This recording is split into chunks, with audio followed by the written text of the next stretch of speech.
before we come in here tonight, so.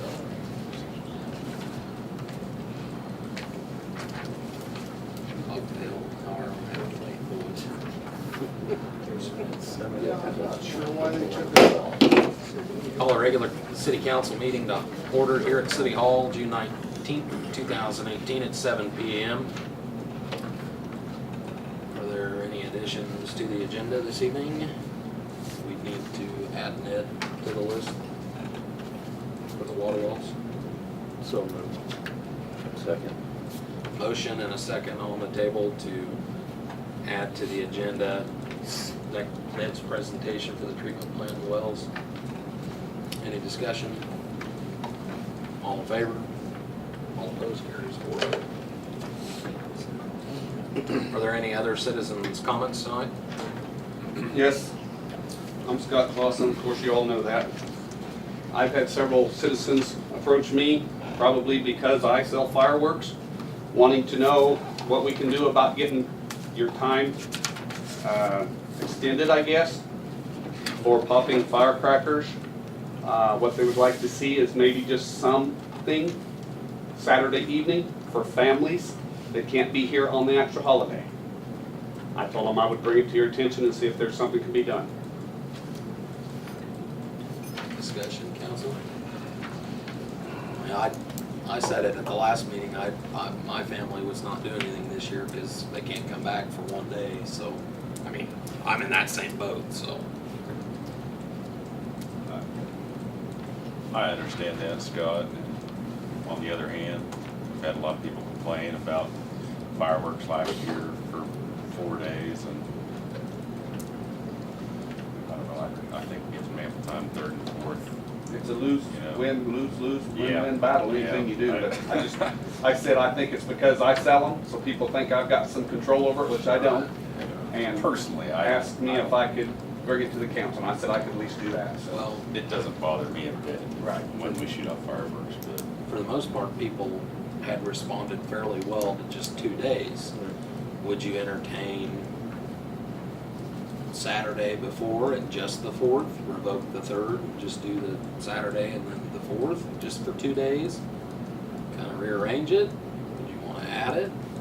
Would you want to? I think that would make them happier if they could do something on the weekend. You know, we're supposed to be community oriented and let people enjoy and celebrate. And small town, I mean, you're gonna make people happy, you're gonna make people mad, either way. So how can you accommodate the majority? Right.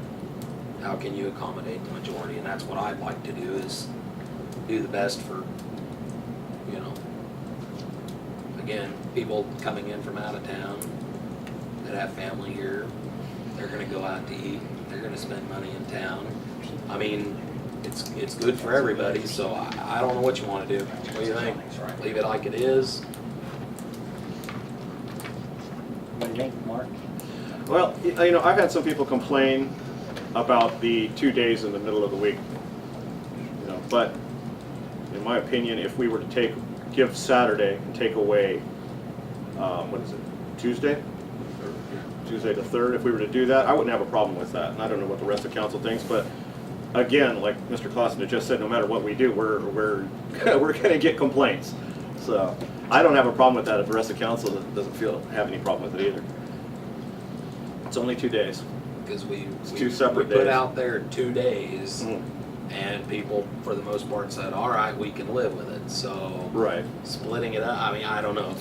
Well, I think it's a lot easier for people to blow off fireworks on Saturday knowing that they really don't have to be up for work on Sunday. Sure. Okay, it's a lot easier, but on Tuesday, I mean, again, it's kind of the same situation, but there are some people that have to work on the 4th. Not everybody, but there are a few people that have to do that. I'd like to be as accommodating as possible, and I'd like to, again, like the mayor had said, you know, we're trying to be as accommodating to the community as possible. We want people to enjoy the 4th.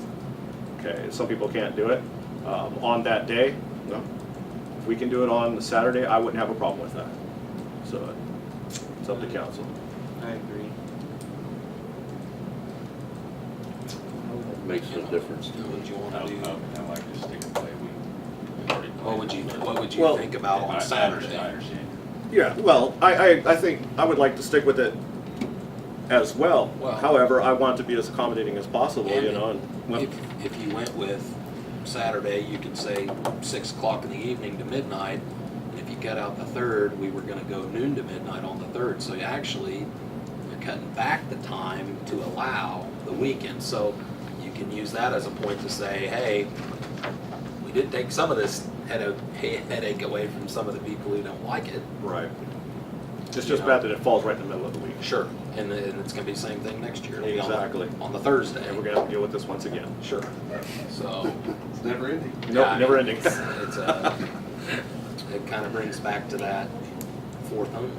I'd make a motion to have fireworks from 7 a.m. to midnight on Saturday and 7 a.m. to midnight on the 4th.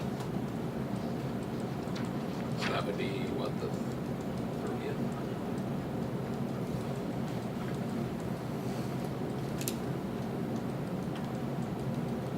That'd be June 30th, Saturday, June And what was the rest of that after the Saturday there, Isaac? So 7 a.m. to midnight on the 4th.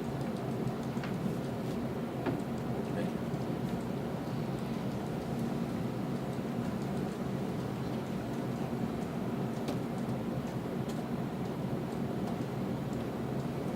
Do we need to say anything about the 3rd, pulling the 3rd, since we'd already voted that?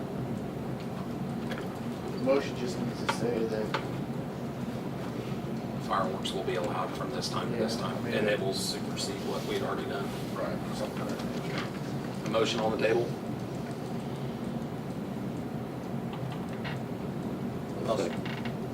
Second. Motion and a second on the table. Macias, Sanders. Any discussion?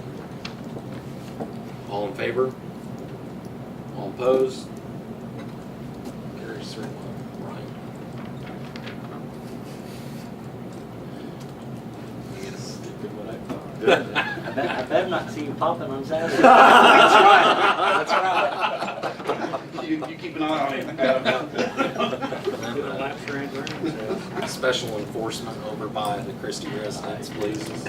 I really think that will make the citizens happier that they can do it over the weekend. Right. Thank you, Scott. Any other citizens' comments? If none, we'll move on to the consent agenda. Approved minutes of the regular council meeting, June 5th, 2018. Also appropriation ordinance 06-1918, in the amount of $110,000 or $110,51.57. Their motion. So moved. Second. Motion and a second. Any discussion? All in favor? All opposed, carries 4-0. Okay, we'll go ahead and start with Ned's report.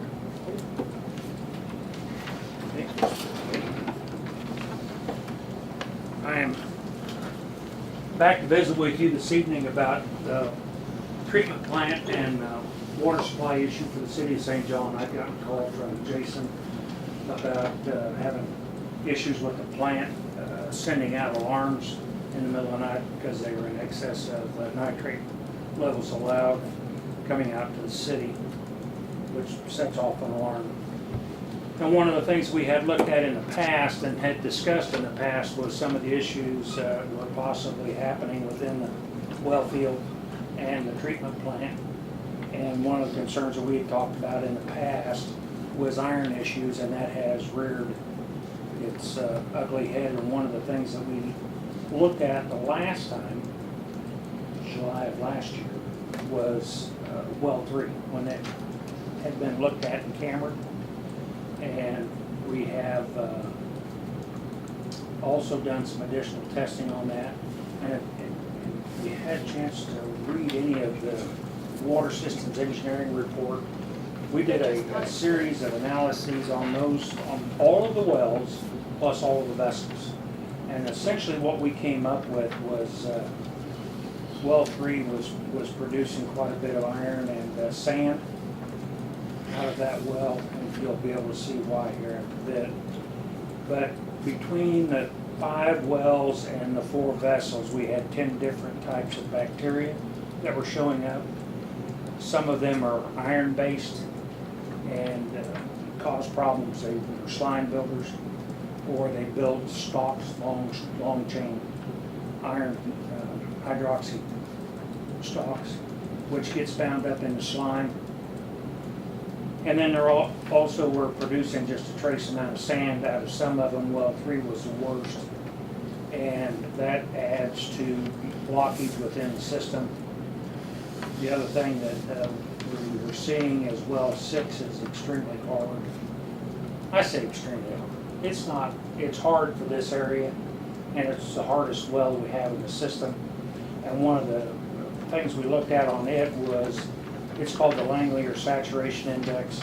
And that is an index that tells us whether the water's going to be corrosive as far as taking metals away, or whether it's going to be depositing metals. And that part of that function is temperature. So we can have a water that has a Langmuir saturation index that's very near 0, that as long as it's in the well, it's more corrosive, and it's going to be eating on the infrastructure. But as soon as we change the temperature or the pressure, then it becomes deposit, and it starts depositing carbonates, and it starts depositing metals and metal oxides onto the infrastructure, which that part of the infrastructure would be the beads in the vessels. So one of the things that one of the questions Jason had, we talked about in the past, the iron staining that was showing up in the tubing in the plant, and that got changed out, and Jeff, that was what, 2 weeks before it was colored again? Roughly? Yeah, Maybe less a than month. 30 days, I'll tell you for sure. So it was already stained.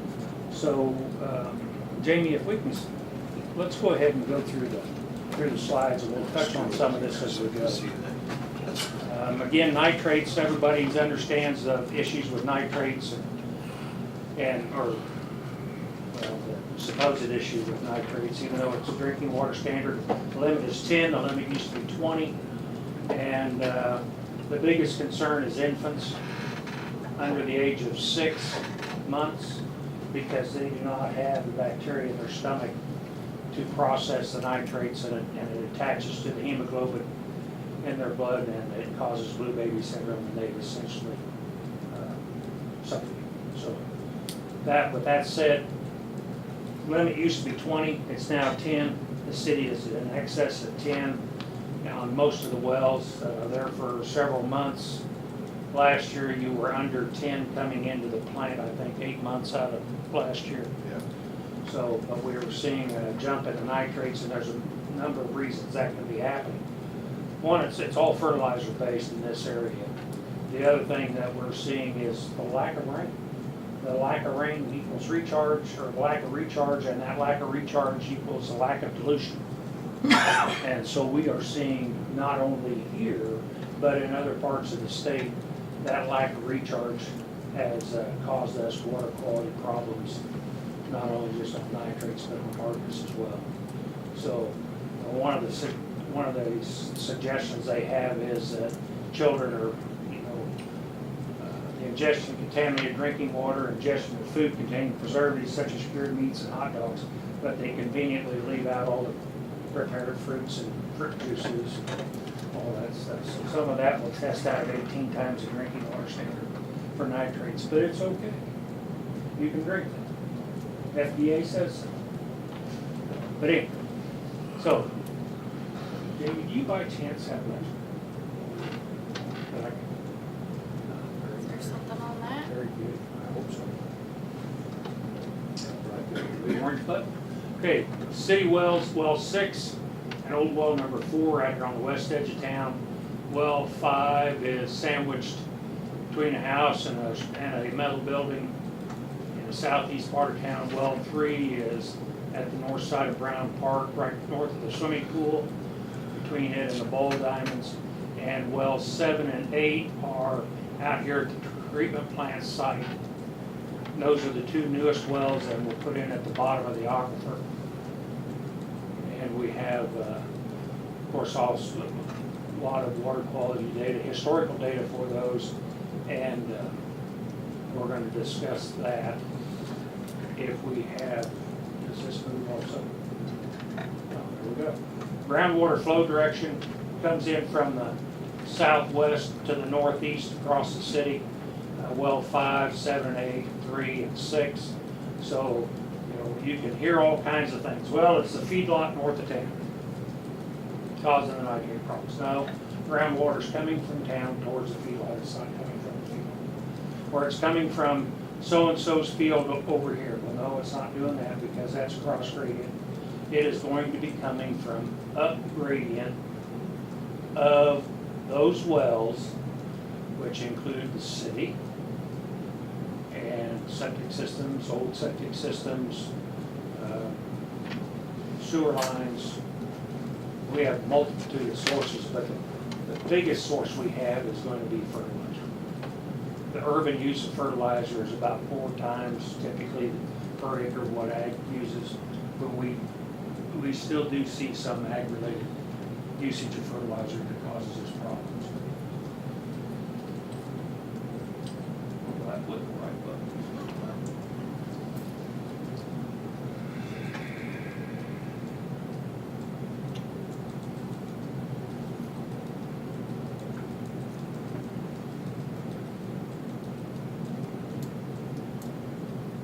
I went forward one. Do you want to go back? I want to go forward. Okay, there we go, well 5. Well 5 is in the southeast part of town. Again, as I said, it's sandwiched between a building and a home. Currently, KDHE regulations requires the city to have a 100-foot sanitary easement around any new supply. Obviously, this one won't make it. So anything that has to happen at well 5, other than the continuation of pumping, if it should be moved, it's going to have to be moved away from these structures, and it's got to be moved out into an open area. And one of the possibilities that the city could look at is moving that completely out of the area and hopefully finding a suitable site, preferably pasture site, that would give us better quality water. One of the things that we've looked at historically is the nitrate values off of that well. March of 10, they were 10.4. That was the 3rd of March, 15th of March, they were 7. In February of 17, we did a time series analysis on the well. We started at 12.9 and went to 13.6 after an hour. So not a significant amount of change. And then a startup sample on the 18th of May was 13.4. So that well is consistently in the 13 range. It's up just a little bit. And I anticipate that to continue just because of the environment that it's in. That keeps moving. I'm moving it. Oh, you moving it? Okay, let's go back. Let's go back. I'm sorry.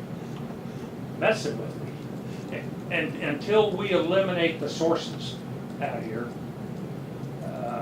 we're going to continue to see nitrates jump.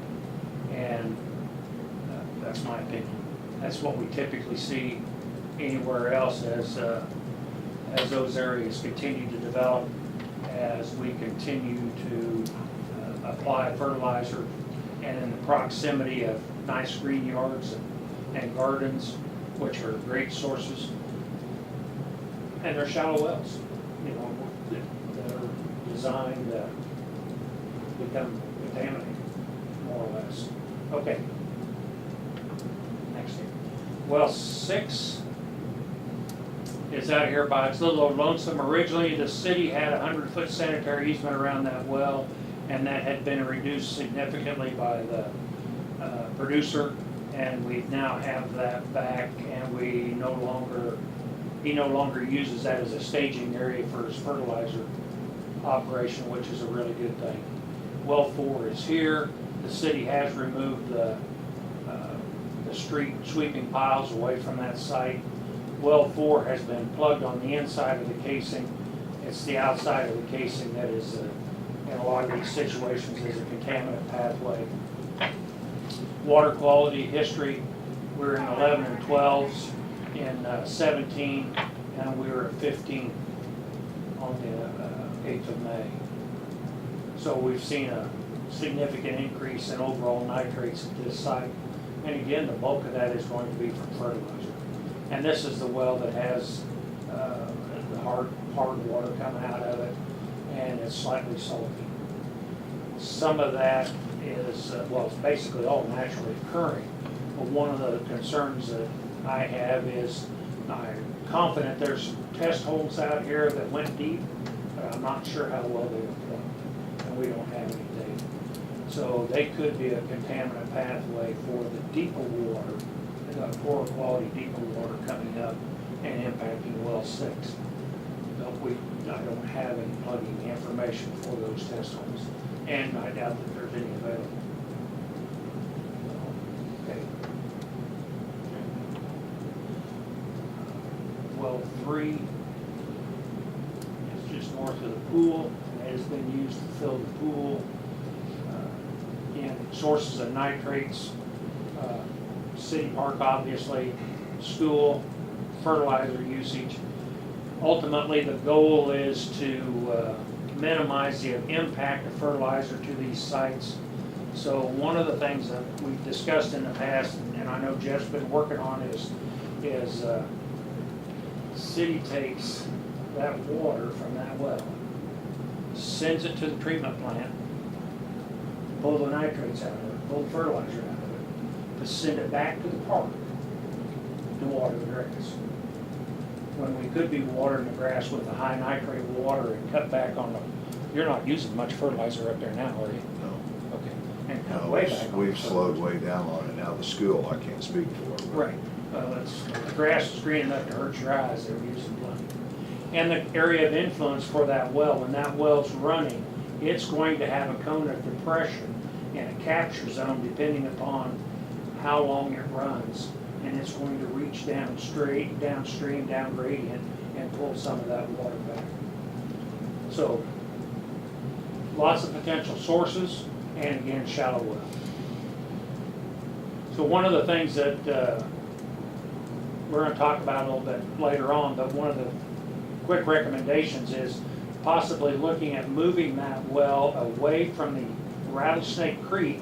Over here, right now, the current regulations say that as long as we move outside of the 2-mile corridor, that they're not going to make you get a new permit. You can retain your existing water right. That's a huge plus. So that would be an option for the city to look at. Obviously, there's a cost involved with doing all that, but there's going to be a continued cost with this well anyway, for the simple fact you really can't use it. This is the well that's producing the high iron and the sand. And that's what's going to the plant and having what we think is a significant impact on the plant. One of the questions Jason had for me was, what effect does iron have on the beads? Well, we know that iron, especially the iron bacteria, it likes to attach to stuff. And if there is any porosity at all on that bead, whether it's induced because we're getting some scaling from the water coming off of well 6, or whether it has a natural porosity to the bead, which it should have in order to really work as a media to pull the nitrates out, then that bacteria has a foothold, and it likes to attach to that bead, and it's hard to get cleaned off. All right. This is downhole on well 3. This is looking at the bottom of the well. The paperwork from the contractor indicated they cleaned it out, but that's not what the camera shows. The camera shows there's still 4 or 5 foot of sand in the bottom of the well. This is a busted piece of PVC pipe. I think this is probably old airline. Not a big issue, but it's there. This is stainless steel screen, and these nodules, tubercles, are iron-based, iron bacteria-based. That's pretty textbook on what we see. And one of the things that we see happen, and our caution last time we talked about this, was they want to just go in there and clean that out and start pumping it again. These tubercles of iron bacteria Let's go to the next slide, if you would, please. That iron bacteria builds that hardened case and it sits behind there and eats on that stainless steel screen. It'll actually eat a hole through that stainless steel screen. So wherever one of those is, there's a possibility there's a hole there. And you knock that off and open that up without being prepared to put a liner in, then you will pump sand for sure. And that may be why you're pumping sand now is below that sand interval at the bottom of that well was a low carbon steel sump. And that low carbon steel sump would be very susceptible to corrosion and iron bacteria activity. And we would eat a hole in it, and you'll see what I'm talking about with the next slide. This is low carbon steel casing. This is above the screen. The shiny is a reflection of the light from the camera looking down, hole hitting the top of the water surface and reflecting back to the light. But all this scale, that's where a lot of that iron's coming from. And that's because that casing is being corroded. And part of it's being corroded by the iron bacteria, and part of it was being corroded because the water levels were up higher and that water is corrosive enough with the high oxidation reduction potential that it tends to pull the iron off that metal and cause corrosion. So we can go ahead and put a liner in this, and we can line the inside of this casing with PVC, and we can seal this portion of the casing off, but we can't get to the backside. And we've not only had the backside of this casing, but we still have the original casing on this well to deal with also, because it has been lined once. This is a liner inside the original casing and screen for that well. So I'm assuming now, because we don't have any information, I'm assuming there was either holes in the casing or holes in the screen on the original well. And that's the reason we've recommended that this well be taken offline, is because this is the iron source and it's the sand source. And it's the worst one of both, and it's going to be the one that's going to contribute the most fouling to the plant. All right. What if we just took it offline for a while? It is offline right now. You're not out of water, No. but because that well's offline, even though we've eliminated the iron source and the sand source, we've now increased the pumping, going to increase the pumping on well 6, which is going to be bringing more hard water to the plant, which has a tendency to scale. This is not one easy deal. There's no one single bullet on this thing that says we can fix this in a heartbeat. It's a pretty complex setup. And the other thing that's, quite frankly, the way the system is set up now, city's been kind of set up into a false sense of security in the fact that you have a treatment plant and KDHE looks at one sample port coming off this plant, and as long as it meets all the criteria, the drinking water standards, you're good. Regardless of what it costs you to operate that plant and how often you have to upgrade your system, as long as that water coming off that plant is fine, they're happy as clams. So now these wells, these outlying wells, have become the standalones, and they don't get looked at as often. That's changing. The guys have recognized that has to change, and we're looking at how we look at those wells differently. And the important thing is all the time those wells were in operation before the plant, we had chlorination systems at the wells. So the water coming off of those wells was chlorinated. So consequently, the water in that pipeline coming to the plant was chlorinated, and we were eliminating that bacteria source. Well, not to the plant, but to the system, because it didn't go to the plant at that point in time. It went right into the system. So that water in that pipeline was being treated. Well, now it's not. And once we start introducing that bacteria from the wells into the pipeline, then they become breeding grounds. And then we've got well 5, they overhauled well 5 and got it back online. Contractor did not put a back air breaker on that system. Jason and I and Jeff, we've talked about that, and I don't know why they didn't do that. But the last thing you need is to be shoving air down that pipeline. We don't like aerating screens, we don't like aerating those lines, it just causes us problems, and it's primarily bacteria problems. You can do it to your irrigation system, you can do it to a lot of things. And plants really don't care if you got a little orange water and a little rust, they don't care. But you start sending that to town and you're gonna get calls, and they're not gonna like it. We get them pretty regular anyway. Yeah, and then it's gonna start affecting the plant. So, and then 7 and 8, well 7 and well 8, those were the 2 new wells, and well 8 has jumped significantly in nitrates. 7 is up just a little bit. Well 8 is at 8 milligrams per liter. Historically, it was under 2, and then jumped about a year ago a little bit, and now it's even jumped more. The thing that we have found with the analytical work from the lab is that well 8 has plant material that's in the well, and we're also seeing a little bit of plant material in one of the vessels inside the facility. And I don't know where that came from. If you called me up and said, hey, we got a well that's jumped in nitrates and we're seeing plant material, what do you think? My first indication would be that there has been an infrastructure failure. There's been a casing failure on that well. So one of the things that probably ought to be looked at is what has happened with well 8. Is it something that got downhole at the tail end of construction and never got cleaned out? Or has there been a failure in the system? I don't know which one that is. Plant material. Plant material, vegetation. Not plant material from the media beds. I'm talking about vegetation plant material. One of the bacteria that showed up is one of the studies that they looked at that it referenced. It's a bacteria that's been isolated from the roots of bindweed.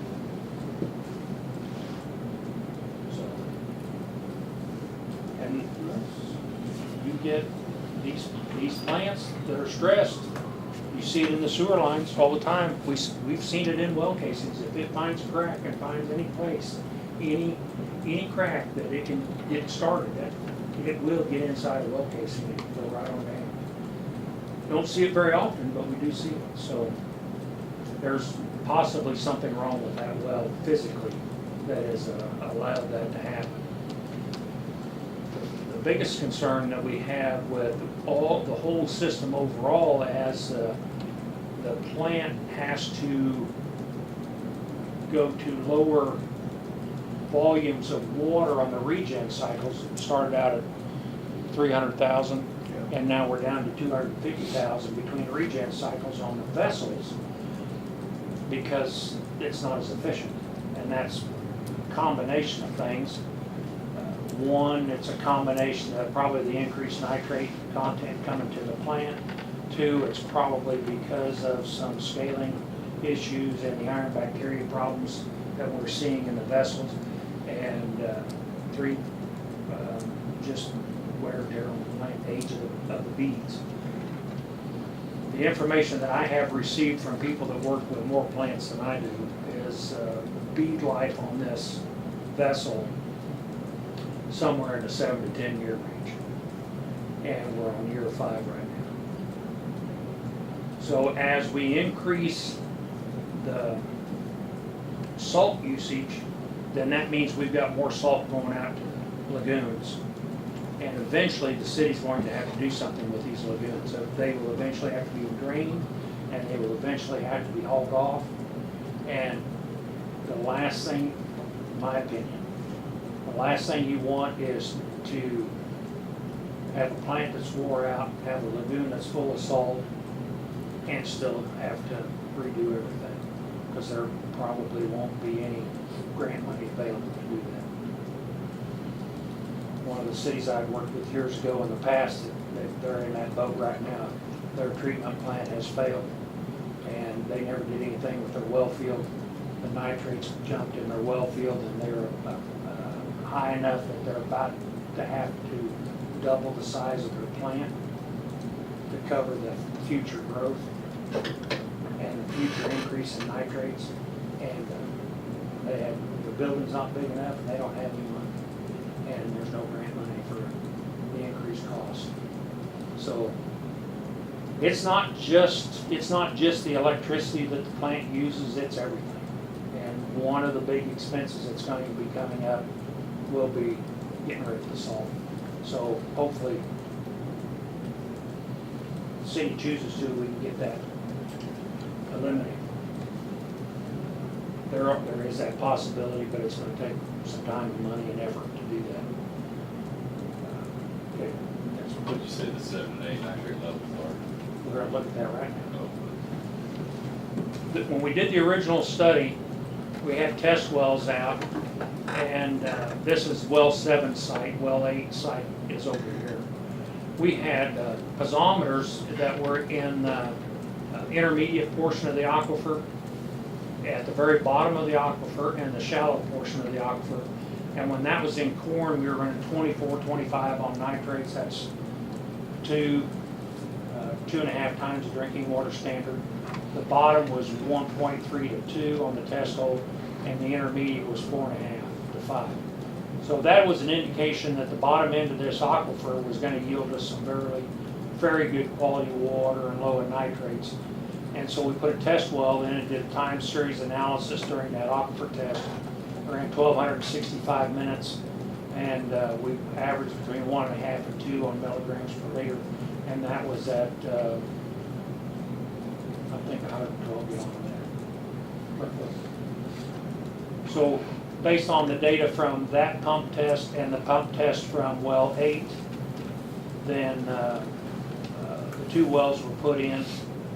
And well 7, we did a time series analysis on it during the development process. We were running 1.8 to 2. And then in February of 17, it was 2.0. And in May of 18, it's 2.8, so it's up just a little bit. But this is the one that's jumped. Number 8 has jumped quite a little bit. When it went in, it was in the 1 to 2 range. We were at 5.2 in February of 17, and we're 8.1 here now. And we don't have the array of monitoring wells around 8 that we do 7. So I don't have the information to tell me exactly where that jump in nitrates is coming from. And again, that could be breakthrough through the clay layers. It could be a failure of the well casing or the seal. But without looking at the inside of that well, that will be or some putting in some piezometers, putting in some monitoring wells, deep and shallow, or shallow and intermediate around that well would help determine where that's coming from. So, does that answer your question? Next one. Okay. This is one of the vessels in the plant. These are the beads. This is the top window. There's another window down below it. And when the plant's in operation, those beads move up and down through that vessel depending upon what it's doing. And it's basically works like a big water softener. They load that vessel with salt water, and that salt, or that bead, takes on the component of that salt and takes on sodium, just like a water softener does. And then it's flushed, and the bulk of the salt water is flushed out of it. And then when we start passing high nitrate water through there, it pulls the nitrogen off and exchanges that out. So then the nitrogen attaches to the bead, and when they redo it regenerate it with the salt, now it's every 250,000 gallons, then it gets another salt bath, and the residuals off that goes out the lagoon. Okay, next one. This is the unit in the plant that measures the nitrates. It does 3 functions, or measures the nitrates in 3 places. Measures the nitrates, the water coming into the plant, measures the nitrates of the water coming off of the vessels, and it measures the water, or the nitrates in the water coming out of the city. So we have nitrates coming in, and a portion of that water is diverted through the vessels, and then it measures the water quality coming off the vessels as far as nitrate levels, and then it measures that blended water as it goes out to the city. And this is the tubing that I was talking about earlier. That is an indication of iron staining and possibly some carbonate scaling on that tubing. And so that's an indication that if it's doing this to the tubing, it's not inconceivable that it's doing it to the beads of the vessels.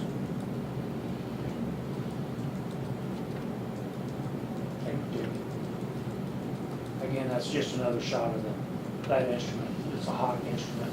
And I don't know what impact that iron's going to have on there. Has he ever said anything? Has the guy from He Monk ever hasn't said? really said much. He was out in May. It hasn't been very many weeks ago, and recalibrated all that and cleaned it out, and he didn't really say a lot. Okay. Okay. Are the iron oxide, is it just as bad leaving the plant as it is going to the plant? Like as far as, the treatment plant doesn't take care of any of that, right? I don't know. We did not, we sampled the vessels, we sampled the wells. Right now, one of the recommendations is that we look at what's coming off of the plant. It's, there is a possibility, of course, that would be some blending that would go on as well. So if we're pulling the iron off of the water that's going through the vessels, not good vessels, but it would be reducing the iron going out to the city. But it may not necessarily be reducing the bacteria going to the day tank. So the day tank could have some iron bacteria problems at the bottom of it, and that would take an inspection to find that out. And we could do some sampling off of that to look at that and make those determinations, but we did not include that in this part of the testing. Figured we would start with the wells and the vessels and see where we were and see what kind of impact we were having on those, and then either answer some questions or create more that's done both.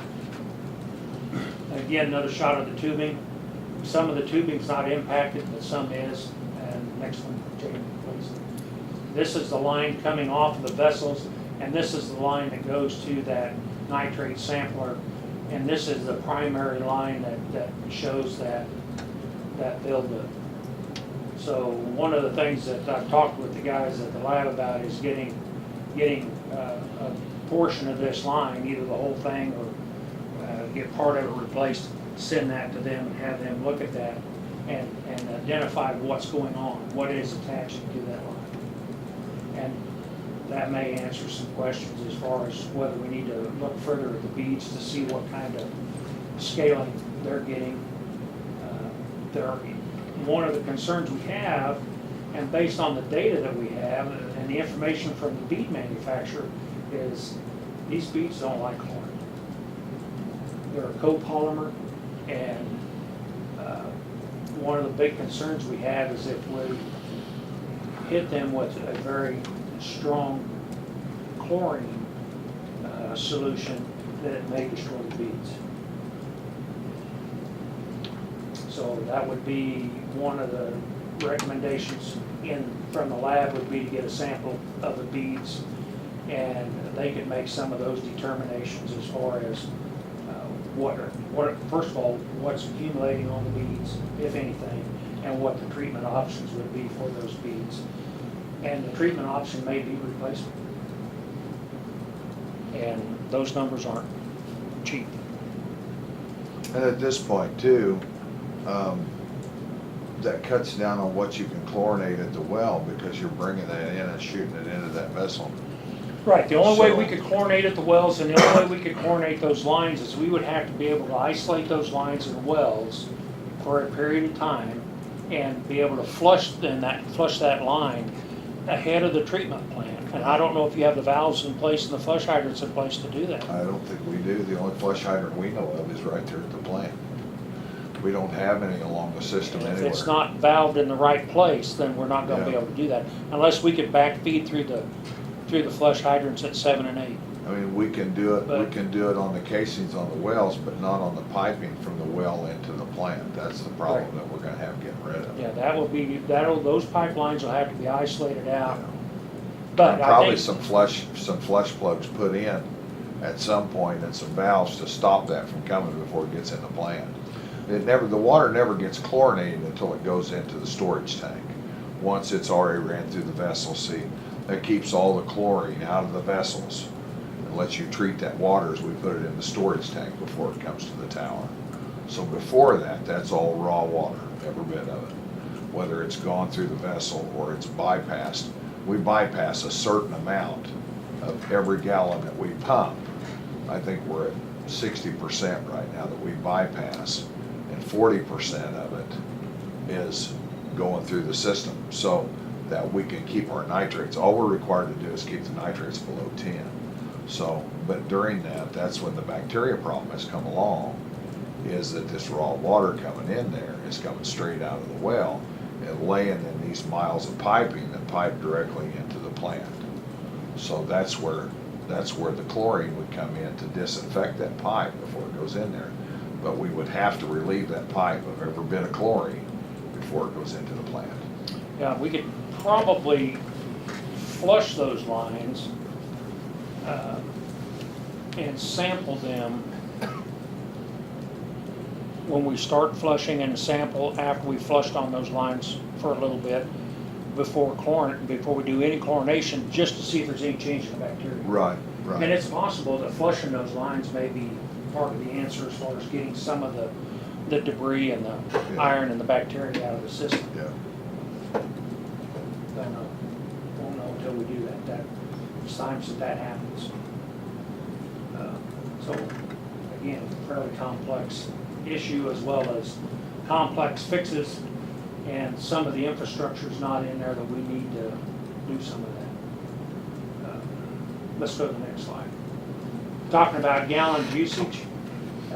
Last time we was here, we looked at the water usage of the square, Brown Park, Cornwell Park, and the pool, and we were looking at almost 11 million gallons of water. Divide that by 300,000 gallons in a recharge or in a regen cycle, and that water going to those uses is costing the city 36 regen cycles, and if we go to 250,000 gallons, we're now at 43 regen cycles, and that's more salt, that's more power, and that's more salt water going out to the lagoons. When those lagoons leak, they're lagoons, they're containment. There's only two kinds of containment: those that leak and those that haven't been built.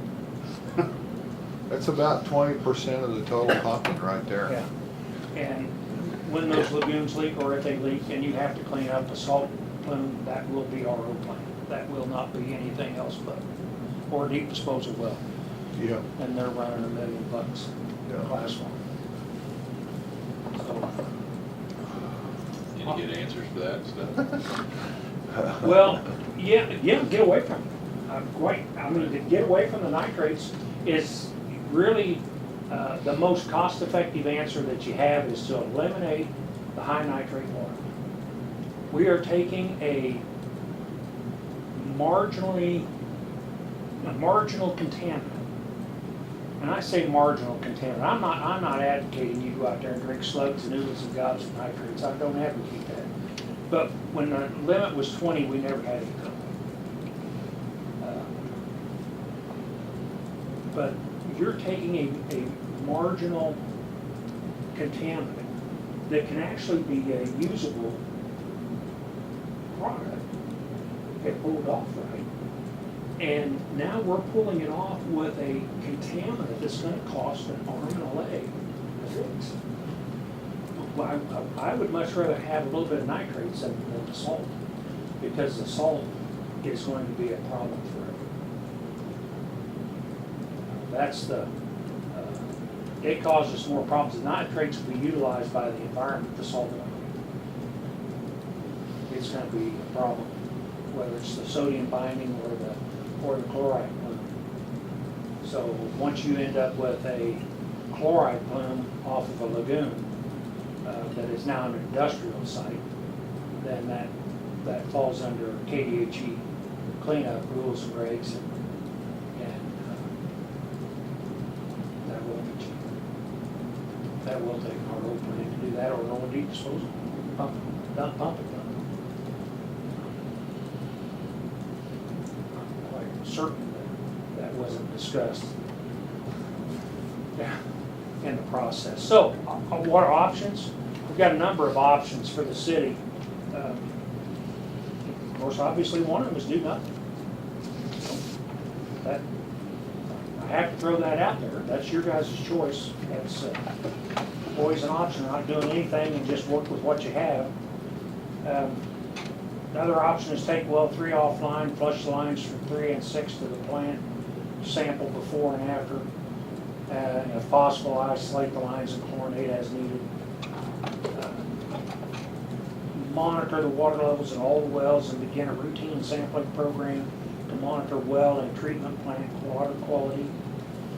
And that would include all the monitoring wells around the well sites, around well 6 and around well 7 and 8, because those are an indicator of what's going on in the aquifer, a little bit remote from the well, and can help guide us as to what we do at that site.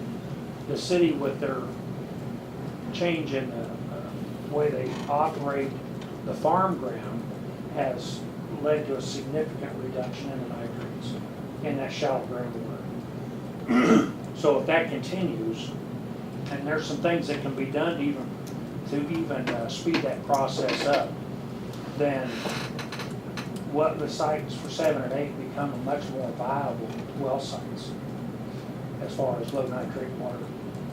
But that's going to take a proactive position from the city to make that happen. Option 4 is take well 5 offline, flush the line to the plant, sample before and after, determine if chlorination is needed. Reinstall an air breaker at the well house to minimize the amount of air being put into the pipelines.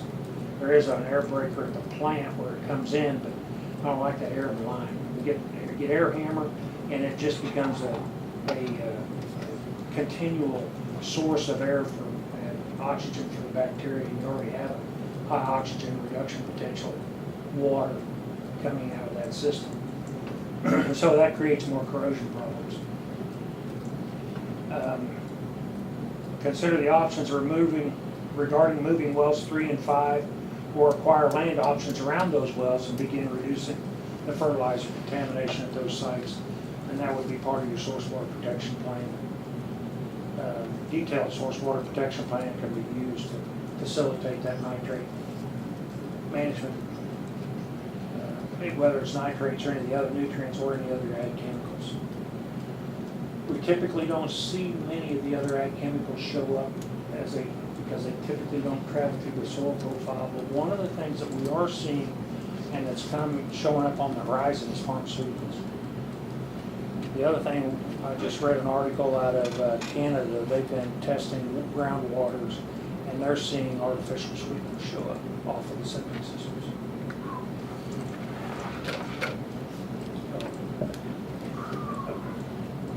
So there are some things that will move. Now, whether that's good or bad, I don't know. But if they're moving, then that's an indication that we're getting other things. Conduct additional sampling at the plant and possibly bead evaluation to determine options for treatments and/or replacement of materials at the treatment plant. It may be that replacing the beads is the most economical option you have. Continue with the program to provide untreated water to the parks and the swimming pool, and that would require an installation of a well here in the square to do that. But if we move well 3, that water could still be used for the pool and could still be used for irrigation, as long as it's not used for potable sources. Okay? And the pool treats, so they're monitoring the treatment on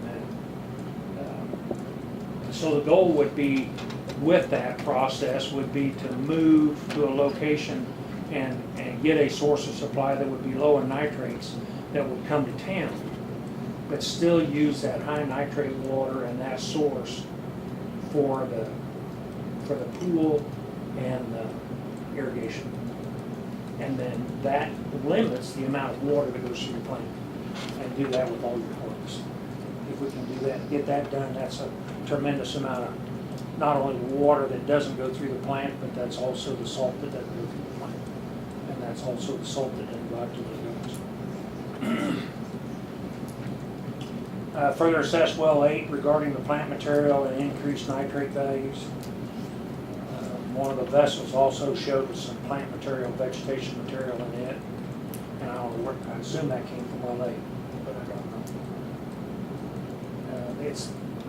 It's plant material, but it's not enough that they can tell what it is. And then flush the lines from 7 and 8 sample before and after. Isolate and chlorinate as needed, if that can be done. So, in order to increase the life expectancy of the plant and the efficiency of the plant, the city's gonna have to minimize the nitrate problem and minimize the bacteria problem to the plant. The sediment is an issue, but that is the least issue compared to the other two. Because neither one of those, the sediment really doesn't cause us problems within the plant other than some pluggage. But they could be able to backwash some of that. Should go. Anyway, questions? What's your recommendation of where we should start based on what we know now? Well, you still got a lot of irrigation season ahead of you, so I would work on getting sources of supplies for your parks. Unless you have a magic crystal ball that says that we're gonna start getting rains, and we're gonna get rains every week throughout the rest of the summer and fall and won't need to irrigate, you're gonna use a lot of water.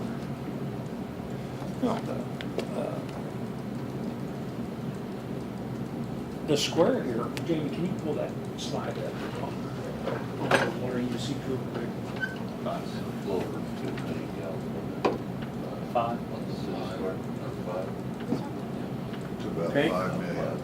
Yeah, 5.5. 5.5 million gallons, let's see.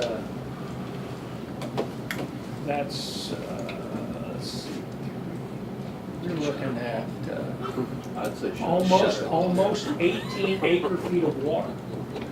You can get a drilling unit, well drilled in the square, you have to remove Well, there's some rigs that would. 6-inch well. Yeah, that'd be plenty. And they could, there's some small footprint wells that can do that. Well, We're not talking about a deep well. We have we're to talking we have to 6 permit to do them, but it can be done. Yeah, I'd Just work- like we wanted to do with that south one, but we just, it's gonna take some time to get the state to let us do it, but in the long run, it's, that's quite a little bit, that's over 20% of the total amount of gallons that we pump in a year's time So- for consumption. Don't our other parks look about the same as the city square as far as green? I mean, why are we the square is smaller than Brown Park. Trees. Yeah, There's a lot of trees at Brown Park. Brown too. Park has more trees than the city park does, the city square. How can we be using 5 million gallons of water on it? Is this Because we before, were- is this before the fountain went to recycle? part of it could be before we went to recirculating the fountain. I'd have to look back and see what the meter was on that one from last year to tell you for sure. I wasn't sure where Jason got those gallons. So, for a long time, we pumped way more water over here than we did anywhere else. Now this year it's kind of showing that we're not because it's starting to get some brown spots in it, But we've backed it off I'm quite a just bit trying to from what think it that was. 5.5 million gallons of That's water 4 in the city times. block. Yeah, And we've got Brown Park that is twice the size. yeah, of about the twice as square. big, yeah. How How frequently I are mean, we I watering mean, the square right I've now? never understood this figure. 3 times a week, probably. That's what I was getting. Yeah, I don't know where he got them. He totaled those up for the state, and I didn't, Regardless. and Well, I they don't would've come know. off the water use report, I think. I'm sure they did. I'm sure they did, and all these have been metered long enough I would that, think 2 that, million gallons would cover our square if our Brown Park looks the way it does. but, you know, that meter, I'm pretty sure that meter's valid in the square. I don't know, he must have got it off the meter reading, but I know that the one in Brown Park quit. And he didn't get an actual gallonage off of it last year, cause it quit. Now, those meters have all been replaced now, every one of them, so. You know, one of the concerns I have is we don't know where the beads are in failure.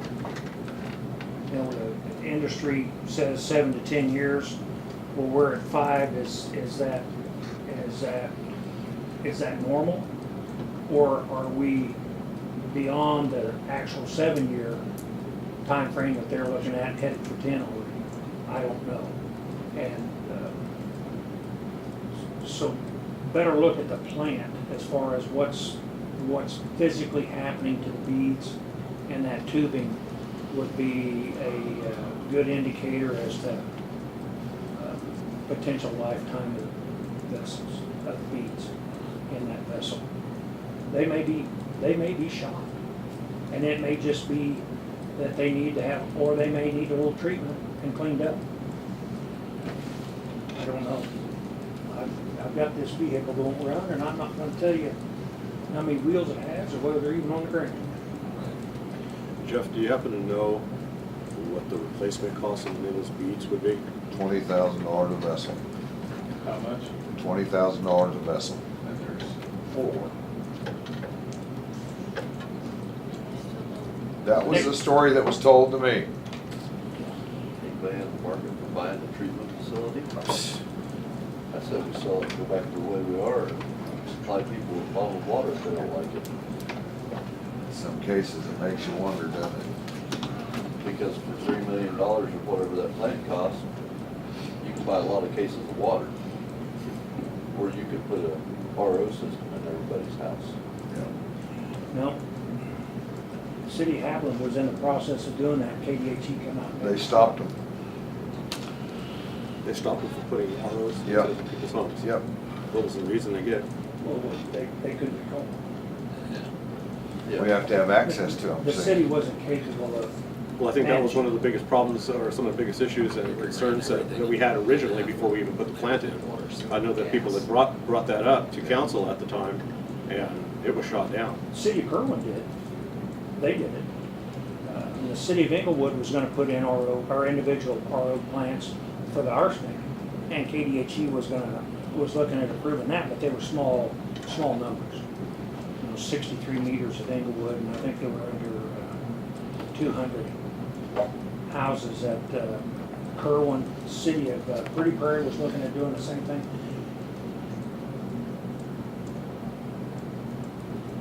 This is to treat 2% of the water that really matters. That's drank and used for cooking. That's what this does. You know, that was the argument at the last time when we were talking about this. I brought it up to the engineer. I asked him, we only treating 2% of water, and how much do we actually take in? We use it for everything else. It made no sense to me at the time, it still doesn't. And then this is. Yeah, about for everything you pump, about 2% is all you consume.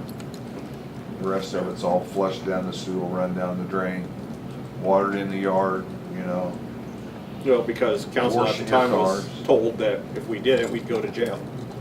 you And sti- I thought that was hilarious, to And be you honest. still will go to jail if you don't treat it and take Well. care of it. You won't, we will. Right. So, Will we see some positive effects if we were to start restricting the water on our parks potentially and putting some kind of restriction on watering yards? We see some potential there.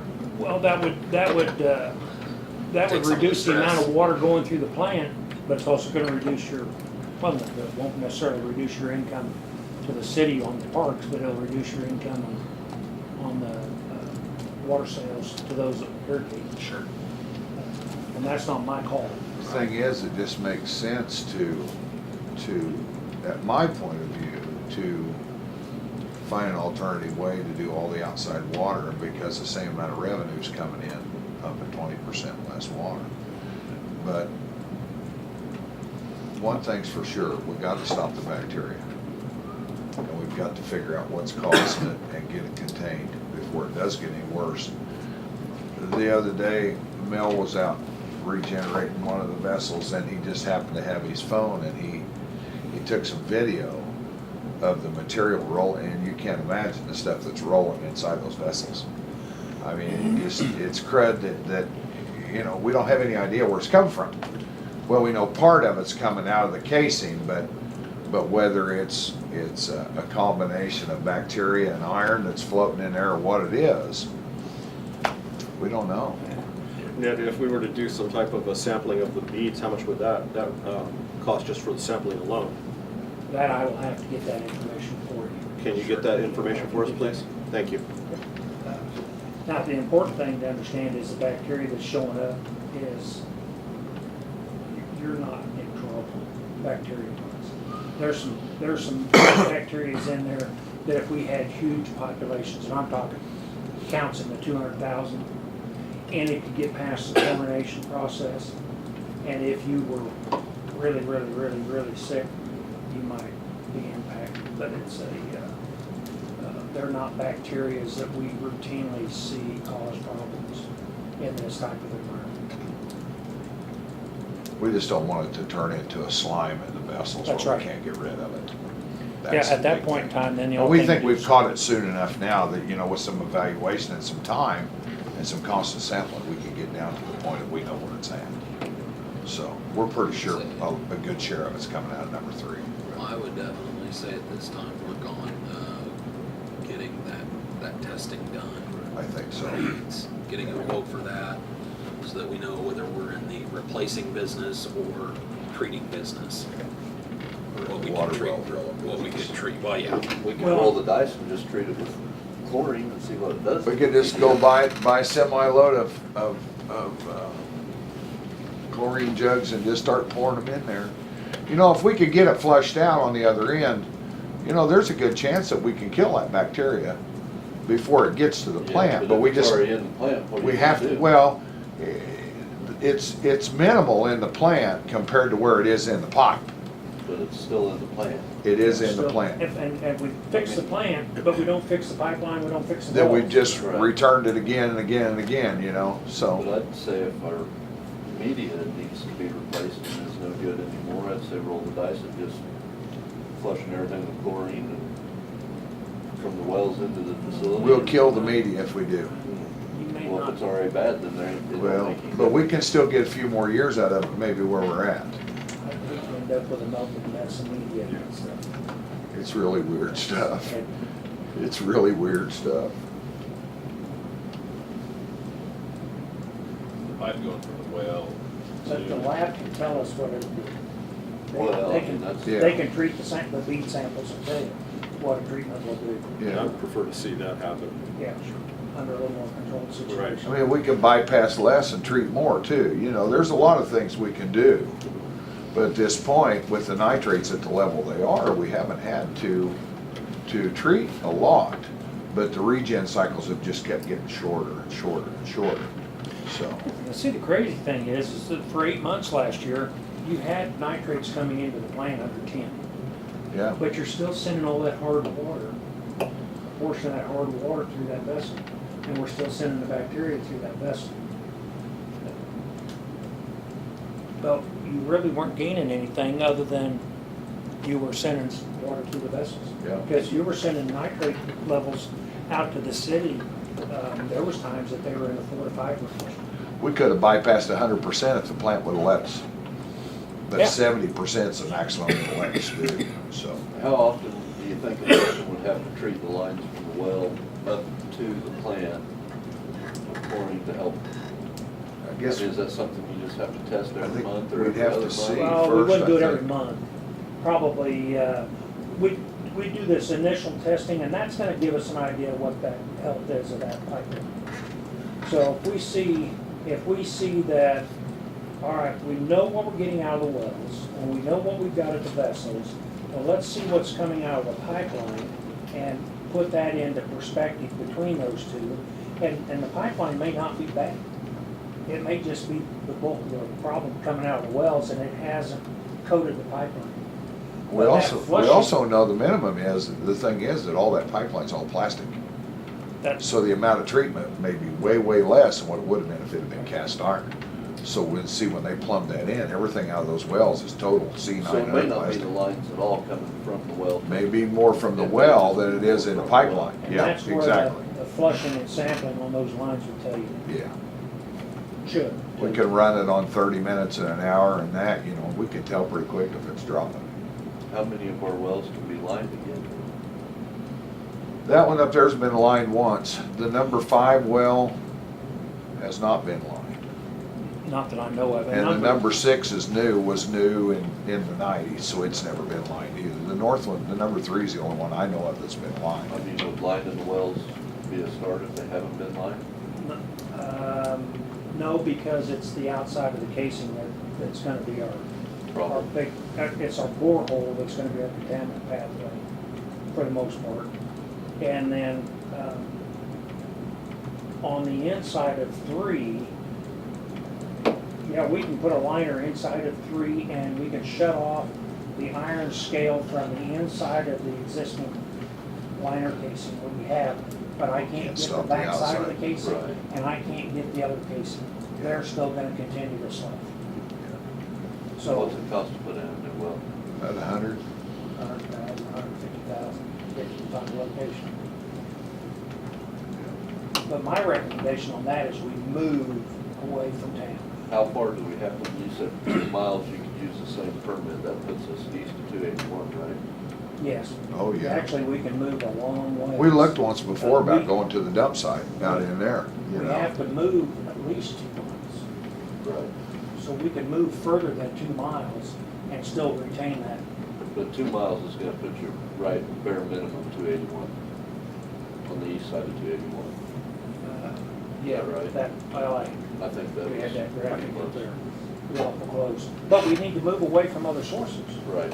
So one of the options would be to look at the grass mines. But the best area is to put it on the southwest part of town, right? No, No, no, on in the the east. northeast. Yeah. Northeast. Yeah. But we're Away still from- downstream of town. Away from it, 90 degrees away from it if we can. Yeah, we don't want to move towards Rattlesnake with the issues that they have. Mhm. And that long move is going to be allowed because of the Rattlesnake Creek Right. issue. But I don't know how much longer that's gonna last, I don't either. so. But you're gonna have a big cost getting that water back to town. Not as big a cost as you will draw it. About 50,000 a mile per pipe. Yeah. So a, So your Set beach. $150,000 well turned into $250,000. Yeah. a set of bead changes is 80,000. 80,000. You have to do that every 5 years, 10 years. You know, and too, if we can control what we're doing and we can get 20% of that water taken off of there, then if we can treat what we got, we don't have to drill another well. But sometime in the future, we will. But, you know, if we can get this offline and the rest of them supply to it, like Ned said a year ago, 8 months, we wouldn't have had to treat anything if we could have got away with it. So there's a couple of options there that I think you could, you know, you can invest money on one end to smaller amounts of money to water your park stuff and that, where it's not consumed, and the same way with the pool and that. And maybe save from drilling a well for 10 years, you know, 15 years, you might be able to. So, I'm sure your regulations are Gallons supported of that. water at the city park we need for the well over there. I just have to look at the meter. But I'm sure he must have taken that off of the meter. He must have, because he fills them state reports out, and I mean, you gotta be right with them. Third, Yeah, we pumped a lot of water. You know, of course, it used to be pretty shiny and green. It looked like that door behind you, but it doesn't look quite that way this year. It can look a little less shiny. We haven't given it near the drink of nitrogen the last 2 years that has that previous. I'll tell you for sure. We've cut way down in the fertilizer that we put on, way down. Probably 10% of what we used to put on. I like the idea though, of putting a well in there. When we get the permit on that south one, you know, off of that one other county, why, that's gonna eliminate that one too. I mean, we set with 2 wells basically that we could pump that are high nitrates to water with. The only problem is one of them's south of the railroad tracks. But the one that's up here, you know, we can feed that park, it's right beside us, within 100 feet of it.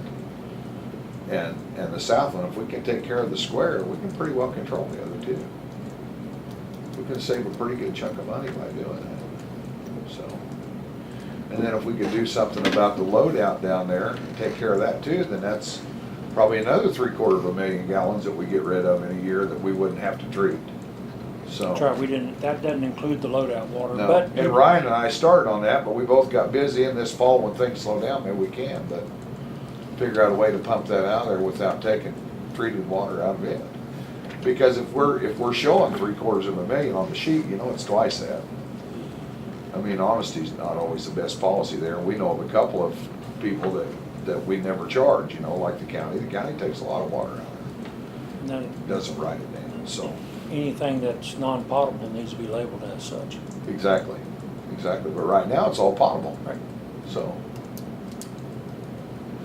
I think the good thing to do is cut down on consumption anywhere we can. And I think the county, I think we should start charging them. Well- Because, I mean, they're in St. John, I mean, they're not taking Maxwell or Stafford's water. No, You know? no. Part of the return on that is though that we get streets sealed for about 10% of what it costs. So I mean, you know, we got a pretty good horse trade going if we Yeah. don't pinch the head off the horse. Yeah. Okay. So, you know, I mean, they pay for everything that goes through the meters. You know, the only thing they take water out of is for road use, you know, and that, and we haven't really ever argued about that, but. But, you know, that we have the option of taking out of that well, which is a great benefit to us too. So, and that's a deal that Ned and I have to work on. We'll have to permit through the state in order to be able to take that water out, so. You know, there's a couple million gallons that we can save right there, so, anyway. We do have some options. At this time, so we would say probably, definitely get a quote for the bead testing. I'd look at the bead testing and evaluate our parks, make sure we're right on the gallons. Right, And if so, then we solutions. need to start cutting water. I would ask that you let us do a little more bacteria testing too. Right. I'm I not would- opposed to that either. As far as testing and treating those lines. Yeah. Start looking at what do you think the cost is with testing and treating lines? No idea. You're gonna spend 10 grand. Okay. Yeah, pretty easily. Okay. That's just testing, that's no solution to the problem. Well, there'll be a solution Well, at the there'll end be a of it. solution. I mean, Yeah, there'll be. No concrete solution that will change and make it better, but it will give us the options that we need It'll to help be us able figure to out do what it. we need to do to fix it. Exactly, yeah. We should have a good answer by the end of that to kind of know where we're headed, I think. We're a whole lot closer than what we are now, so. 10,000 will check all of our wells and do the testing and stuff for that, you say? Or 10,000 will cover, that should cover, well, we've already sampled, we've already done 5 wells and the vessels, I haven't got the bill for that yet from the lab. So there would be that and some evaluation time. And then, but the 10 grand should cover any additional work. And part of that's gonna depend on what we test for. And I don't know what it's gonna take to do the beads. I'll just have to get a quote from them to find out. Well, we But I need to would look guess at we're that, looking we at need to look at that number 8 well too while we're at it. Yeah. Find And out that's where just, I the guess encroachment maybe is there. work on getting us some prices of what it's gonna cost us to get everything tested real good and the beads and Yeah. figure out the Yeah. parts for sure. Yeah. Well, we know it's gonna take a little while to get those permits, but, you know, I was pretty well assured from those guys that we could get a permit to do that, so. And then if you look at wanting to put a well in the square, then we'd have, you know, that cost, but probably not till next year, I mean, you know.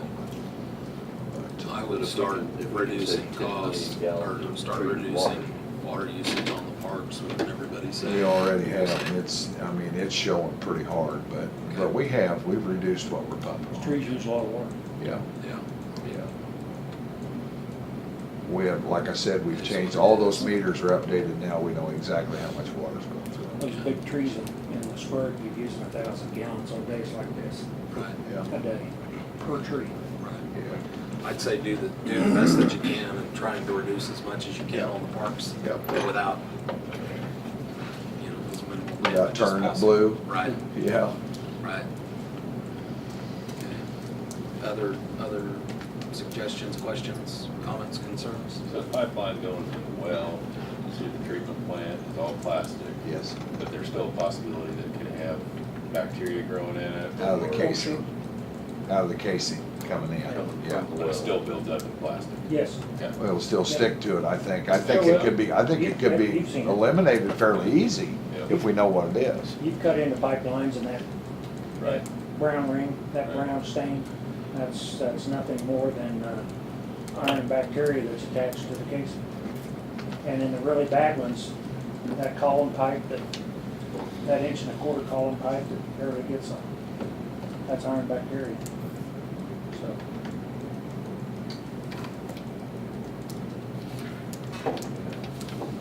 yeah, I'm working with a rural water district in Marion County, and theirs was so bad it plugged me.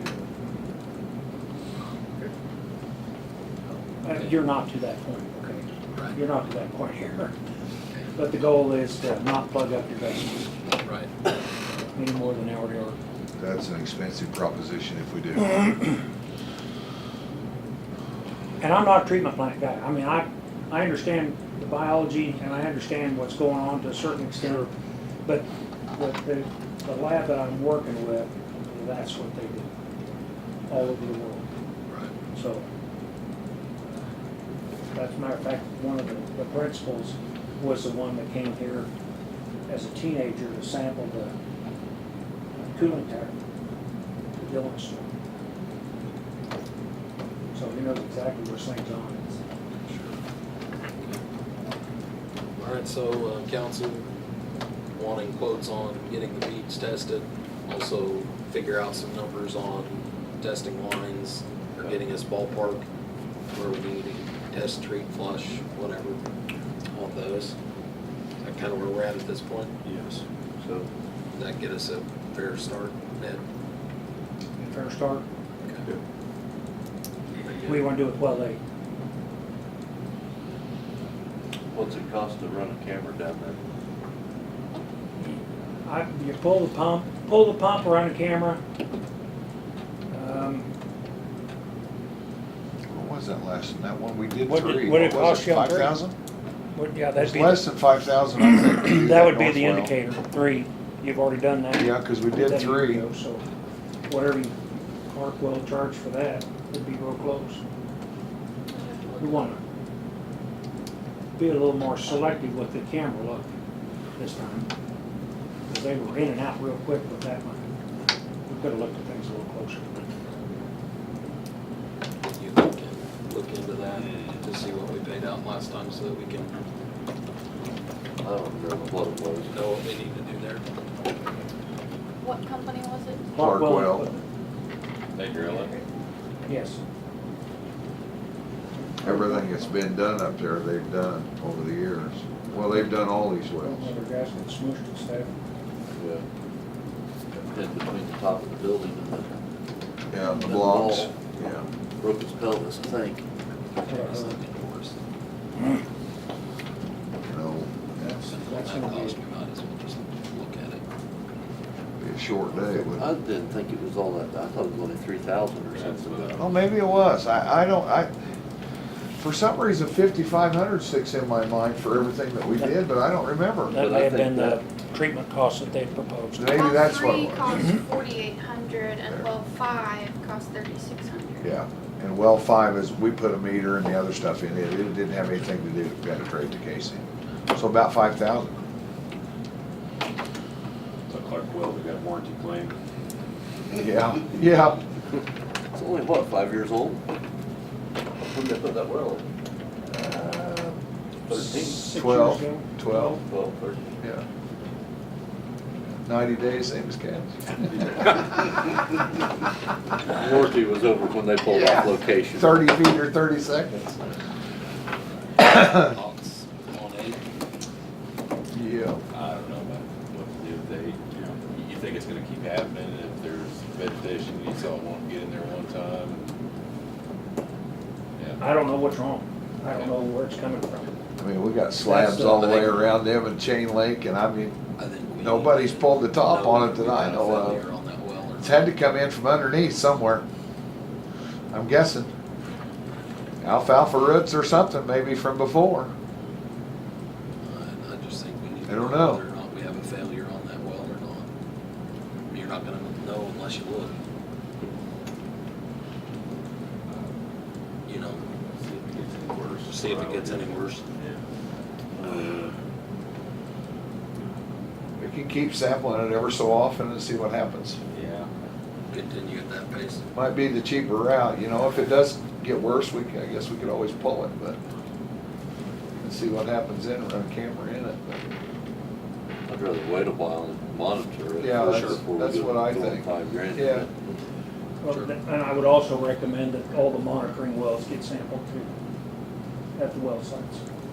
The city has the air compressor to do that with and water levels. You guys have got a sounder to do that, Jason. Yep, we You guys do. are capable of getting that information, they know Yep. what to do basically, so. That way we have those numbers to go along with the recent well sampling for the most part, is to look at what's going on in the different zones of the aquifer, remote from the well site. So if we end up, and I would have to look to see what's at well 8, if there's a deep observation well at well 8, and that is low in nitrates, and it would be at the same depth as well 8, then that would be an indication that it is a problem with well 8, not an aquifer problem. Okay. Does that make sense? Okay. And then we would also be able to see what the changes that are occurring in the shallow and intermediate aquifer around well 7, as far as water quality goes.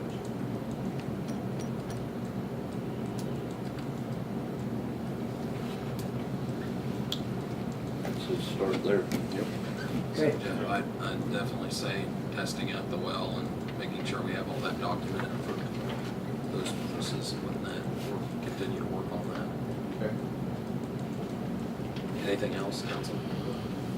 That's it. Done with me? Thank you, Ned. Thank you. Thanks, you. Ed. Thank you very much. You bet. Give me a holler. Okay, Okay, thank you. yep. Okay. Move on real quick. Jeff, did you have anything? I don't have anything unless you got something for me. Anything for Jeff? Yeah, Oh, asphalt, asphalt millings. millings. I've had quite a few people say that they buy some, but they think we're a little high on our price. for What's our what it price? is. They said 15, they said that they could buy them off the highway at 15 and they were a whole lot better quality, you know, and they were than what we had. You know, we thought at the time we might be fair, but I'm willing to do whatever the council wants to, but we need to move some and we need to move them in the next 30 days if we can, because we'll start milling again. Have we taken any out to Chad Fisher's site? for them Not to yet, replace we're the still road? digging it up. Everybody is. I think he said he wants to do it himself, but he would like them piled out there. And we can do that. So you We'll might- take whatever he wants. You I might- mean, You might get with him and see the where you Gold can Belt was pile digging them. it up today and they'll be digging across it for the drainage in the Right. next few days and that, but we'll just see how much he wants and we'll haul it out. Yeah, I'd just ask him, say, hey, where do you want them? And we'll Okay. pile them up for you. That way you can get that out of the way at All least right. before you start Yep, getting those sold. and then whatever the council wants to do on the rest of them. What do you think? I had a thought, like, I've had 2 complaints on, out at the dump. Is there a way we could maybe at the entrance throw some down right there at the You entrance? can put some in there, but if it gets packed in, it gets really hard, we can't grade it. I mean, it gets like concrete, you Haven't know? the guys already So we've went out? been hauling some rock out there now and again, but I mean, it's, Mhm. of course, when it's dry, I mean, it just, Right, it just you know, shoots right. just throws it right out of there, but we're hoping for rain like everybody else so we can drag that and fill it in. I mean, I hate to keep hauling AB3 out there and putting it in a hole that today it's here and tomorrow it's in the ditch, you know? So if we can get some rain, we'll get it knocked down. If not, I mean, we can try something else, but like I say, if we do put those in there and it turns to concrete, then we are gonna have a mess. Right, So- because then there's nothing, you gotta Is there Dig it anywhere out. we could utilize those millings in the town? It's the same kind of a deal, you know, if we put them in alleys and it gets hard, we can't drag them. If we put them in streets and it gets hard, we can't drag them. I mean, you end up, you know, if you look in somebody's driveway and you see humps in there like that, you know, you look at anybody that's laid millings, over time, they'll get that way from stopping and starting and everything else. Once that gets packed down, it's just like cutting asphalt in the street. I mean, it just, to me, I wish we could, I really do. I'd love to, I'd like to put every bit of it up on Northwest Street, but I just, you know, I don't think it's the right thing to do. And the manholes being exposed up there, you know, we're cut pretty thin on what we can even drag, so. And hopefully, you know, I know we didn't get it done this winter, Phil didn't get the time either, but hopefully Southwest Street we can get straightened out, but it's gonna be fall now, you know, before the equipment's back where we can do it, but, you know, if you get anything at all out of those millings, it'd be great. I mean, we can load them, you know, $5 a ton, $8 a ton, I don't know, you know. What's council think? I don't, So we were at 15. yeah, I mean, But we know it's You- not quality stuff. I mean, some of You it's got a got bunch chunks of in it it down like there this, that- you know? I mean, you're gonna start on streets again and where you. Yeah, got we're pile the full rest of now. it. They're full now. Yeah. Have you really sold any? Or- Nobody's ever come by to get it, you know? Of course, we've been busy enough, we haven't pushed it, but Can I speak? Sure. I bought a couple loads from Venture out here when they were doing their highway. They also said you could buy it right there at their lot in Great Bend for $12 a ton. And like he said, it's a lot better stuff than what you got here. theirs is consistent.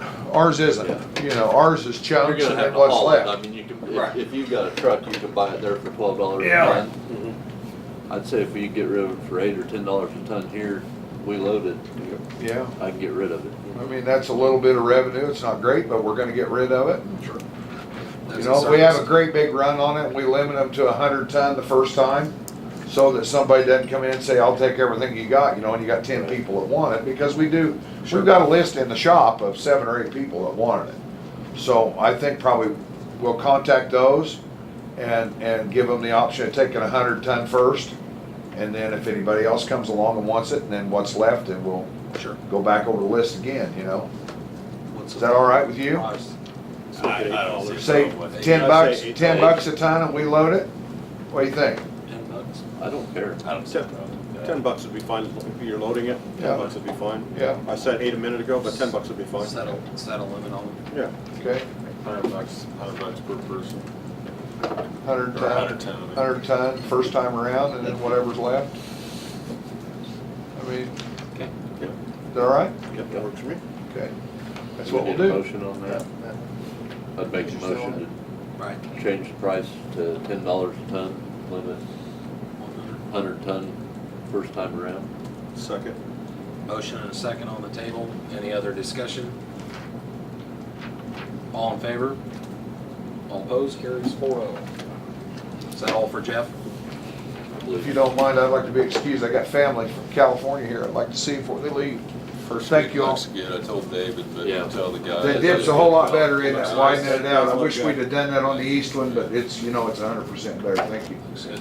We'll get some more maybe before the summer's over, you know, but we knew that one desperately needed done. And now, when we start milling, we're gonna start down here at Monroe, and we're gonna work our way west until we get to West Street. What's your time frame on starting? Depends on the weather, Okay. you know, as long, I want it to be hot. It grinds better. I mean, we don't, but we don't have any material yet, see, to replace it. The only thing we got's what's left over from last year. We have not got a contact from Phil as to what it's gonna cost. Sure.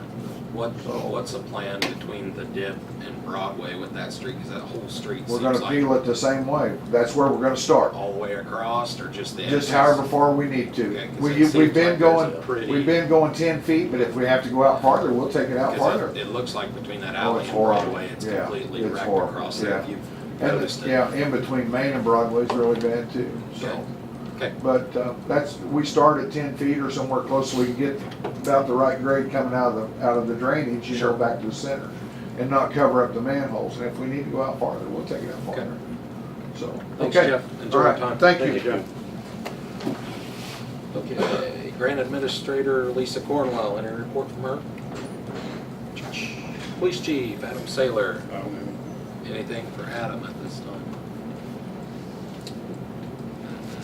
I will make mention real quick during this time that I had asked for, just so the story's straight for citizens and people, that I'd asked for a little bit, special enforcement, maybe you could say, on stop signs. I'd heard from a lot of people about people not stopping, rolling stop signs a lot, really noticeable. Of course, that's how accidents happen. If you're not stopped and you're not looking both ways and you're rolling through, you're more likely to cause an accident. We've had an accident already with a kid that wasn't due to a stop sign, but I don't want to have that problem. And we're paying these guys, and that's a part of their normal duties. But I had a certain person say, if people aren't going to stop at the stop signs, we might as well take them down and save our money from buying stop signs. So just so you know where that came from, because Chief said, of course, more increase in that, people are going to be, complaining about whatever. And I said, well, too bad, the law is the law. So you know where it came from. Just give them my phone number. You have to follow the law. So. Chief, real quickly, when was the last time we published police reports? It's been quite a while. Can we start doing that again? I've had a few people in the community asking about it. Where would you like to publish? Is that something that we can put on the website? Yeah, there's no problem with Can you get that to Jamie then? And Jamie, can you start publishing that on the website? that, as long as they're Yes, I accurate. can. Thank you very much. Can we get Adam access to a police page that he can do it himself? Well, there you go, that would be something. We can figure out the website, yes, that's been Who has a long. administrative authority over Oh, that? absolutely. I mean, it would be as simple as copy and paste. Everybody over. okay with Chief continuing to post updates on the Facebook page concerning reports and things as well? I don't have a problem with that. I would do it in both places. Jamie, who has administrative authority over the website? You guys? Who's Well, you the guys? day- I've never the had anything day-to-day. on that. The office? The office I mean, help there's is the not, there's day-to-day. no way I can make a police page and give Adam Well, he's not, authority over the police he page. doesn't care Like, about that's your not how. Jubilee page, but anyway, my point Who was. does? I think the issue is, I don't know that anybody really knows how to change things on the webpage. Oh, yeah, we're changing them. And how much did we spend on this? A month? I was, in the past, it was always whoever, the webpage was purchased through or had the domain or whatever, we had to give them information. Before we got access to Yeah. it, which we have access now, That's still so on my list. I would get with. I did find more Jamie. information on a new website. I haven't looked into it yet, though. But at this time, Okay, at a minimum, I'll start putting them on the Facebook page. we're gonna start working. And I can even have a document available in here at the city office that anybody can come and look at too. afterwards. Sounds great. Okay, thank you, Chief. Thanks, Chief. No other questions for Chief? Okay, Fire Chief, anything from him? He was on vacation. City Clerk Jamie Getty. Starting the budget process, so Yay, budget process. have your seats ready Okay, in the upcoming meetings. anything? It's been interesting. Your appropriations are higher. We paid our insurance premium, and to doing some research with all of that, if you've noticed or looked at it, I paid the insurance out of the general fund because everything's a little messed up and we are deleting and starting fresh. The power plant may not have been insured the last 2 years, so thankfully nothing has happened and we're getting all of that. Explain how we go about covering our structures and our things.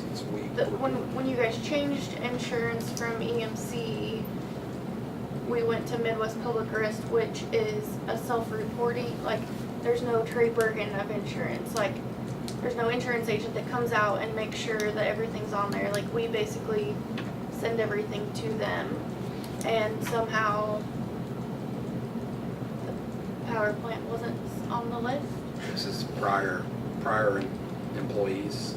No, because I was sitting on council when we did that, and there was coverage for the power plant included in the price when they accepted the price of it. I looked at everything previously. I remember it. And that, I mean, Because they were $20,000 cheaper on the power plant than what Ag 360 was, and that was the biggest thing of why we went with this other company. well, I've talked to Trey about it because I was so confused on everything and what was going on, and I honestly couldn't believe that this was actually real. So I went and I said, am I looking at this right? And he said, when we left, we were paying, I think, $120,000 on insurance, and then when we switched over to Midwest Public Risk, it was like 63, and then the first year it went up about $5,000, and then this year it went up about $10,000, and that's why I got to looking, because to me that's a pretty good increase, and I wanted to know why.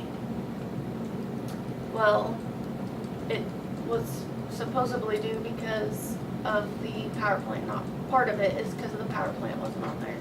And I went back through the previous like invoices and stuff like that, and from what I can see, it wasn't on there, So but they figured out that the power plant was not on there and they added it?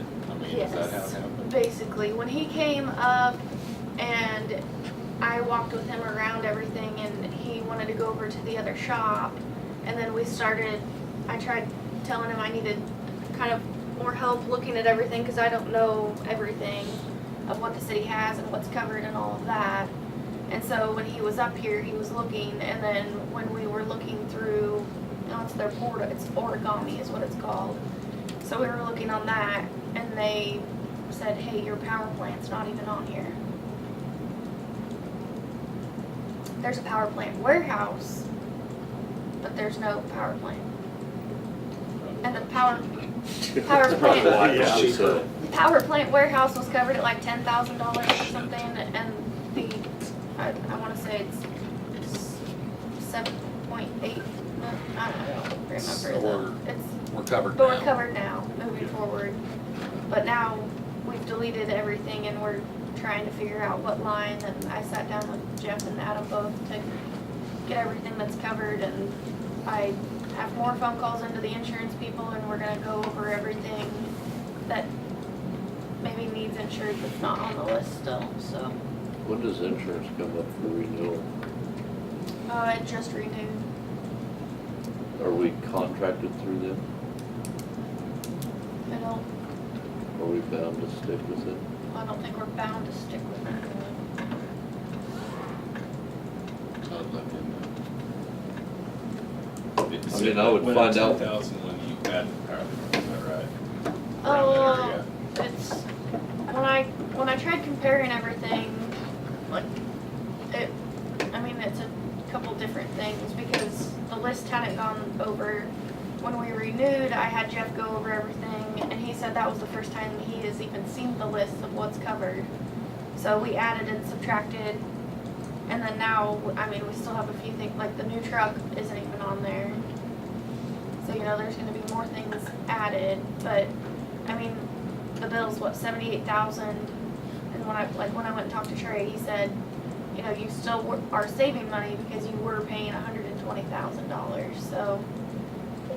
And I haven't, the guy that came to, But if we don't have everything covered, what's it gonna cost us in the long run to get it all covered, for sure? well, I think most everything is, All we everything have is left would be covered. minimal.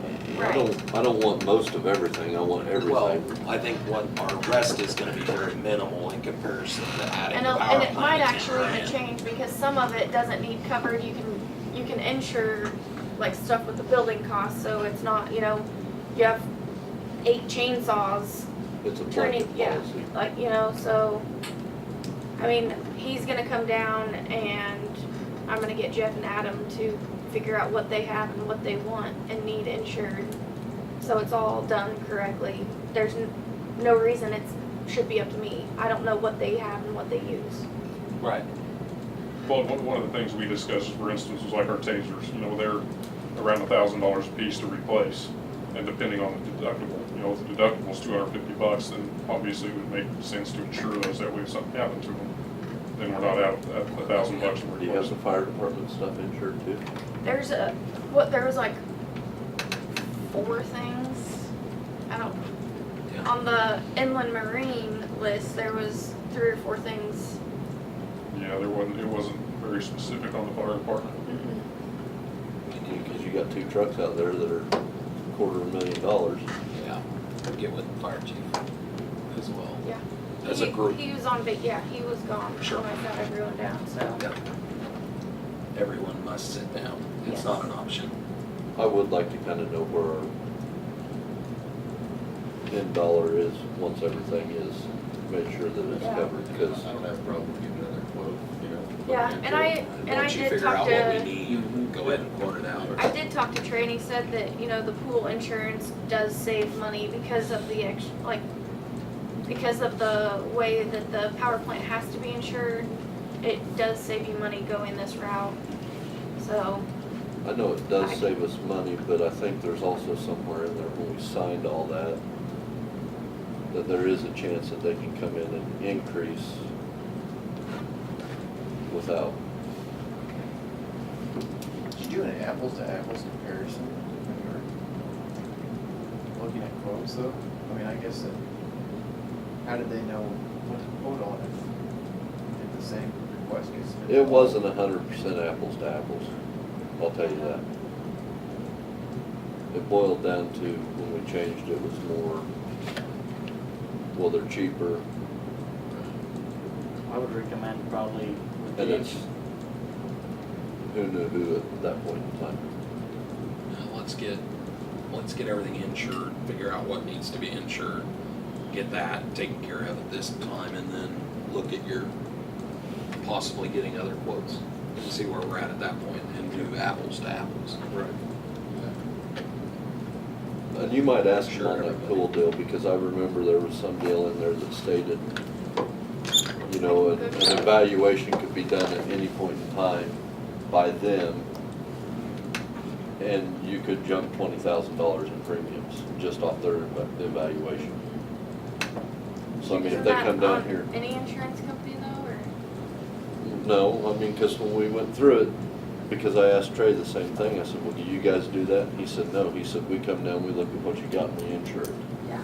There's no evaluation period where we can come back in Right. 6 months and say, well, this person's in the pool, has the same thing you do, but it's insured at this, so we're gonna raise yours and you're gonna pay a higher premium because you have the same thing. I'm not an expert by any means on the topic. Does an EMC issue some kind of premium refund at the end of the year based on, they usually do to most. I'd look into that because I think you guys have received in the past, like a refund based on kind of like a share. We would have only had them for the last year though. Oh, really? For No, EMC for or? EMC. Oh, So you're talking about $110,000, but then if you got a certain part of that back at the end of Right. the year. I don't know. CMC, I mean, I don't, that's the first I've ever heard of any other insurance company other than EMC that does municipal insurance. They do school districts, counties, every kind of local government. What else on that subject? We good? Good. What else, Jamie? I think that's it. Anything else for Jamie?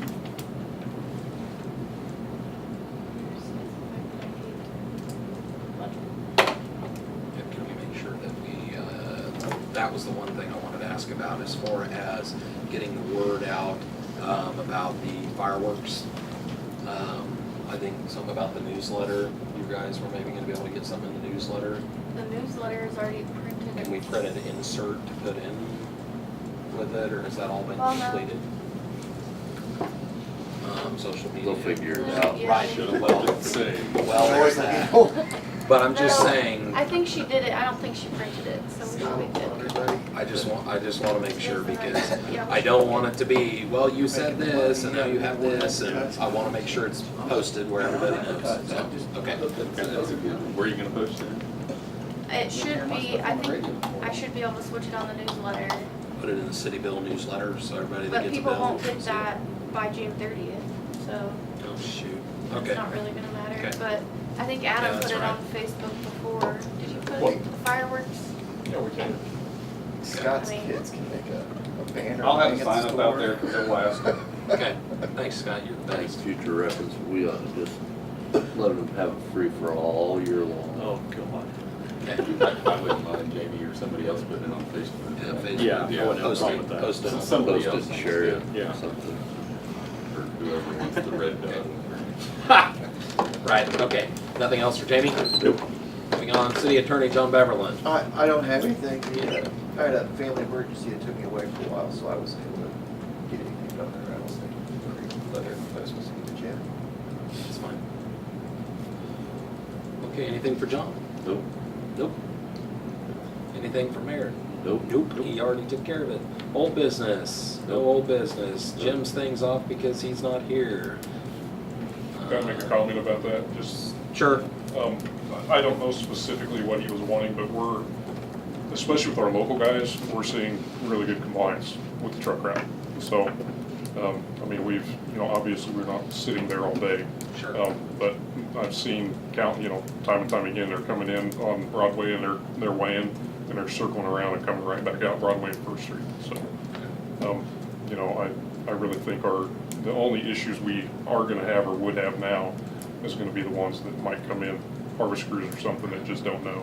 I think maybe, speaking out of turn on this one, but I think it was maybe due to the fact that we had some construction going on and overloaded trucks had to detour and something or other, and I think that may have been part of the thing that was being commented on, so.